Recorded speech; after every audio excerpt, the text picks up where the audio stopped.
Friends, ৰং চেনেলত সম্প্ৰচাৰিত হৈ থকা বকুল ধাৰাবাহিকখনৰ আজিৰ খণ্ডটো চাবলৈ বহুত বেছি ইণ্টাৰেষ্টিং হ'বলৈ গৈ আছে। যদিহে আপোনালোকে বকুল ধাৰাবাহিকখন চাই ভাল পায় তেনেহ'লে ভিডিঅ'টো এটা লাইক আৰু আমাৰ চেনেলটো ছাবস্ক্ৰাইব কৰি ল'ব এনেকুৱা ধৰণৰ আপডেটসমূহ পাই থাকিবলৈ। বকুল ধাৰাবাহিকখনৰ আজিৰ খণ্ডটোত আপোনালোকে দেখিবলৈ পাব অদিতিয়ে দেউতাকক চাহকাপ কৰি দিয়া হৈ দেউতাকে এখন হুলস্থুলীয়া পৰিৱেশৰ সৃষ্টি কৰিব আৰু আদিৰ মাক তাত গৈ উপস্থিত হ'ব।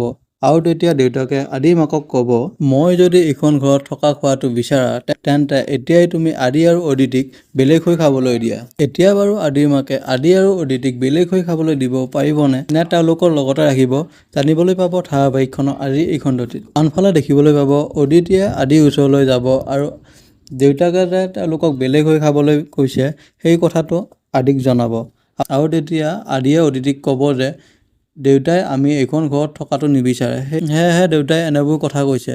ব'লা আমি এতিয়া এইখন ঘৰৰ পৰা ওলাই গুচি যাওঁ। এতিয়া বাৰু সঁচাকৈয়ে আদি আৰু অদিতি এইখন ঘৰৰ পৰা ওলাই যাব নেকি জানিবলৈ পাব ধাৰাবাহিকখনৰ আজি এই খণ্ডটিত। ধাৰাবাহিকখনৰ আনটো খণ্ডত দেখিবলৈ পাব চন্দন মন্দিৰাৰ ওচৰলৈ যাব আৰু মন্দিৰাক ক'ব যে মই এতিয়া এইখন ঘৰৰ পৰা ওলাই যাম আৰু তেতিয়া মন্দিৰাই চন্দনক ক'ব যে মই যেতিয়ালৈ এইখন ঘৰত আছোঁ তেতিয়ালৈতো ইয়াৰ পৰা কোনেও খেদি পঠাব নোৱাৰে।